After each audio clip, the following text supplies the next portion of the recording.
Hi guys, how are you? Hello, Girish. Hey, Fine over here. how's it, everyone? All Doing good, good. all good. It's Saturday, we can't complain. No, can't complain. Weather's good, and just been at Azuri having a swim, so it was great. That's the great thing about Mauritius, right? Sure. Seawater. It's like best The thing ever. sea. I mean, the sea just down the road. I mean, the sea, swimming pools, hotels, people from all around the world, perspectives from all around the world coming back onto the island to share and experience. It's amazing. Yeah, yeah, it is.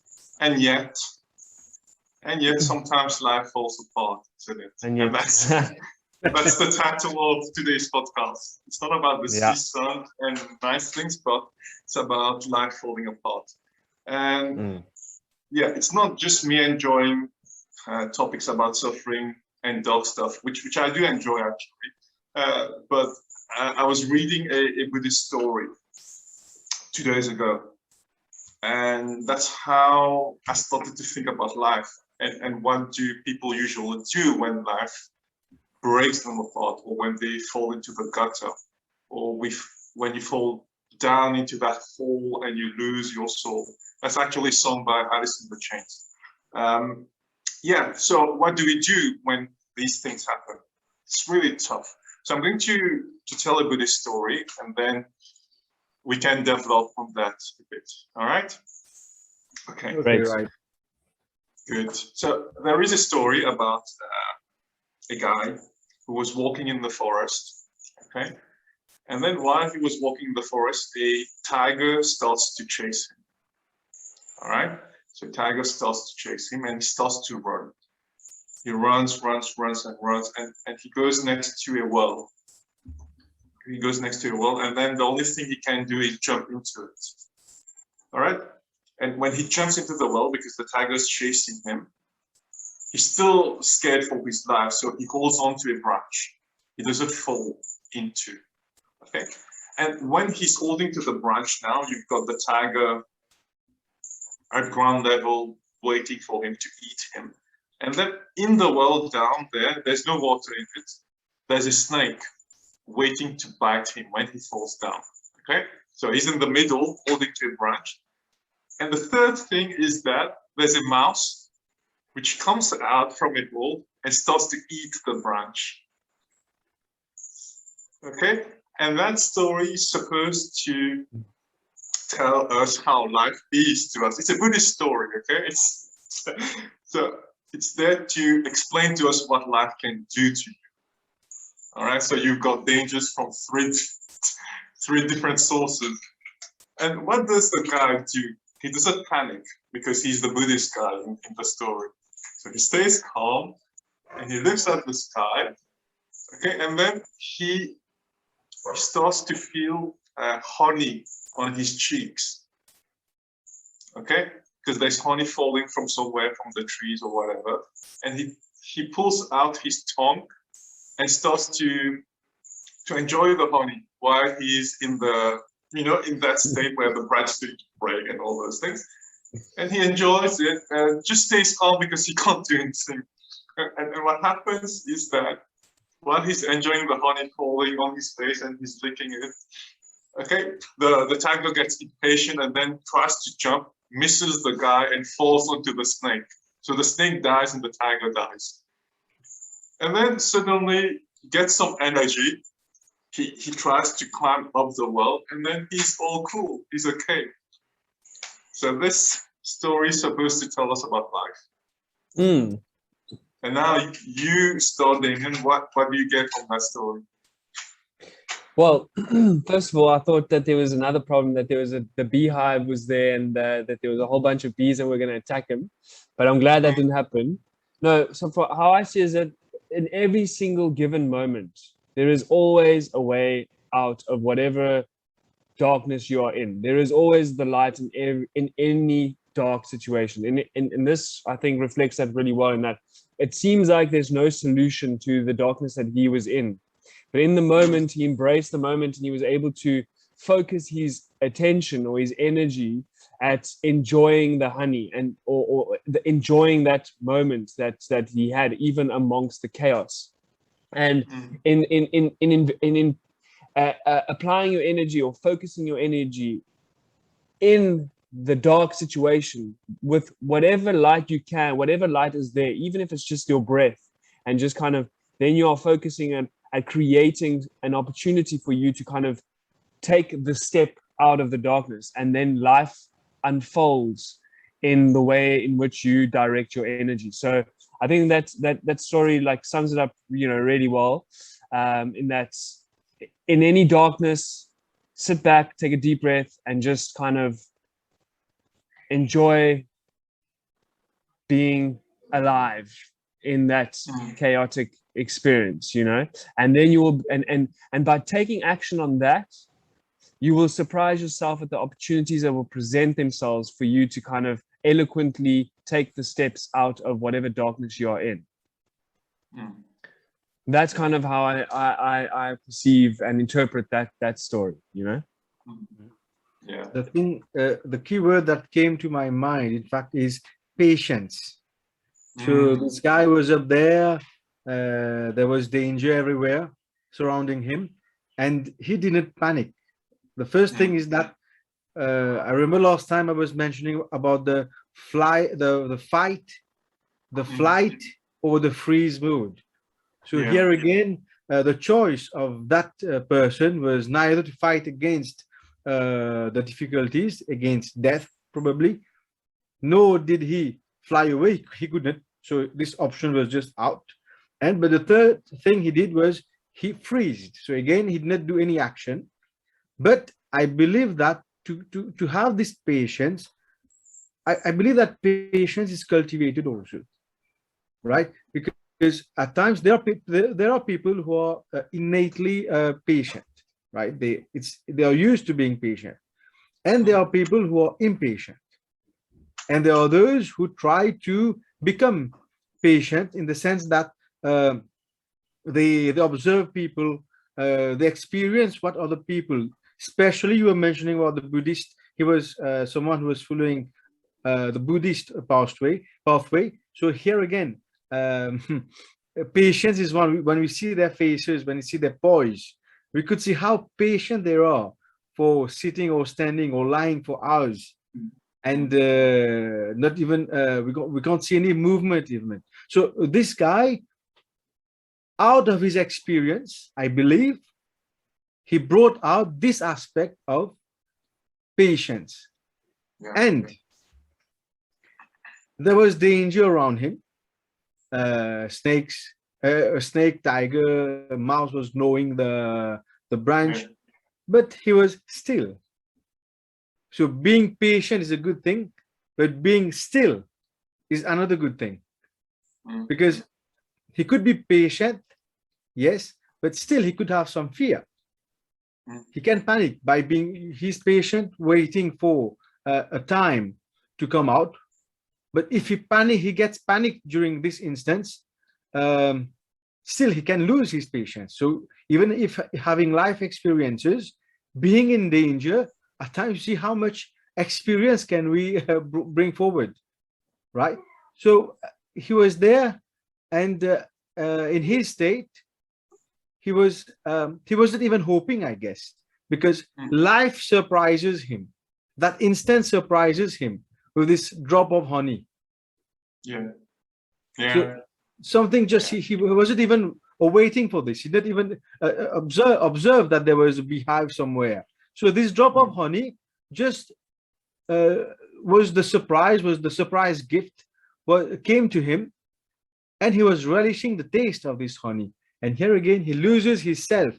He loses his fear. He loses this the environment of the dangerous environment, and he was focusing on this taste, honey. So again, he feels the goodness out of the worst of things that is happening to him. So appreciating this honey, and ultimately, what happened? It's the lion, who lost patience, or the tiger.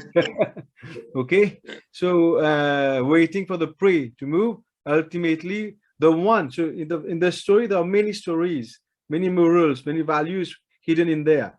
The animal instinct. So we animals probably don't have patience. Well, I'm not pinpointing about animals being bad. It's about a certain quality. So which was depicted by the tiger. So by losing patience, what happened to them, to the lion, to the tiger? It loses patience and it falls to the snake, and there's something happened, and both died. Yeah. So again, so my keyword, my first the first thing that came to my mind for this story was patience and the cultivation of patience. Yeah. If so, and another version of this story is that this Buddhist monk, when he saw the tiger, he was very like, he was running and he was like, oh my word, this is terrible and whatever. Then he looked in the well and he thought, oh my God, there's a snake. This is, what is life doing to me? And then he was holding onto this branch, and then this rat came, and then there was honey dripping in, and he couldn't see because he was so focused on the rat busy chewing away. He's like, you know what, life is unfair. And instead of, and in this version of the story, the drops of honey wasn't honey. It was a big pigeon that was sitting just above him, having a shit on his face. You see, so that's because he was focusing on how unfair life was, and life just manifested more things for him to be to think things are unfair about. So yeah, so the moral of that story was, you know, I mean, focus on the blessings, and in no matter what dark space you are, there is always something to be grateful for. And I think the Buddhist monk is in a state, as Bamesh mentioned, in terms of that patient, that state where he is aware of the fact that whatever is happening around him, doesn't whether it be death, there's no need to panic, to remain in a state of equanimity, and then in that you'll be able to identify the blessings, and when you do identify the blessings, life will show you more blessings to be grateful for. So yeah, there are lots of very good lessons in that, like not complaining, taking it as it comes. And that, the way it starts, it's very interesting. Like when there's danger, you run. You're not always stoic and peaceful. Yeah, the lion won't do anything to me. Everything is one. No, the lion will eat you. So that's why he runs. All right. And then he's in a situation where he can't do anything as a human being. Like he's stuck holding on to that branch. So when you can't do anything, what do? You let everything go. There's no point struggling. And I was telling that Zen concept to a group of people in a workshop I did. You know how water behaves. We can learn a lot from water, going down a waterfall, let's say.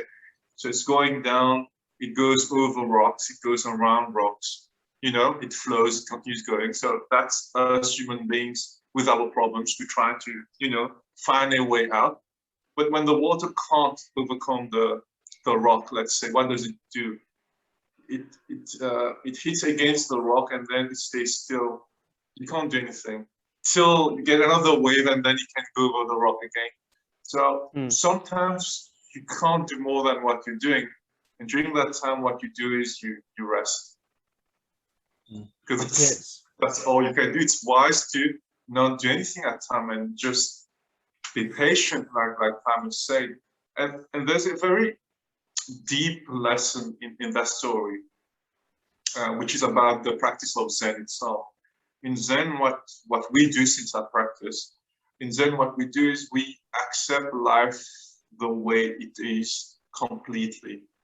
And that's what we do in Shikantasana, which is the sitting meditation. So you sit in a certain position, cross-legged, full lotus if you can. Your eyes are 1/3 open and you look at the wall. And that's what you do. And you don't focus on even on your breathing. You just look at the wall. And what makes you do is it makes you accept things the way they are. And the more you practice it, and you know how strict we are with that practice. Every day you need to sit your zazen. Okay, look at the wall. If you don't sit for one day, you're not allowed to talk to people. So if I don't do my sitting meditation, I can't go to work, for example. It's how strict we are with that. And it points to the thing Ramesh said, which is that it's something you cultivate. You need to sit so that you can keep that mindset. And that mindset you create, which is sometimes stoic, kind of, because you're really in control of everything, even if nothing is under control. But that kind of mindset helps you in these moments where everything is against you. And if you don't have that equanimity, you'll make things worse. And it has helped me personally in situations where, for example, people have been trying to get a reaction out of me, like really telling you personal things just to make you erupt, let's say, which has happened to me. But when you practice a lot, you can see that it won't happen. So you keep your calm, even if deep inside, you can feel it's coming, but you say, no, we won't do anything. We just stop it. You won't participate in that argument because it's not healthy. So you just move out slowly. And this is why, together with the meditation, you have like guidelines, like you behave in such a way that you don't cause harm to anyone. So these are guidelines, which is basically common sense, but you actually apply those things in the harshest moments when people are really trying to get to you. Try to get a reaction out of you, make you participate into a fight, like really try to get the worst thing out of you come up. But you still refrain from participating in that because it's not healthy. It's not healthy for you, it's not healthy for anyone. And the aggressive nature in us, that's the animal instinct, I would say. So that's what the tiger was, or the snake, waiting for the human to come down and back the human, or the tiger wanted to jump onto the other human and eat. And we have these animal instincts, I would say, in us, like we discussed last week. We've been hunters, we've been killing before, so we have those temptations to, become violent at times, or, try to be aggressive and win. But yeah, that's good as long as it's ethical also. So we need to be aware of the beast, I would say, which are in us. So that's my take on it.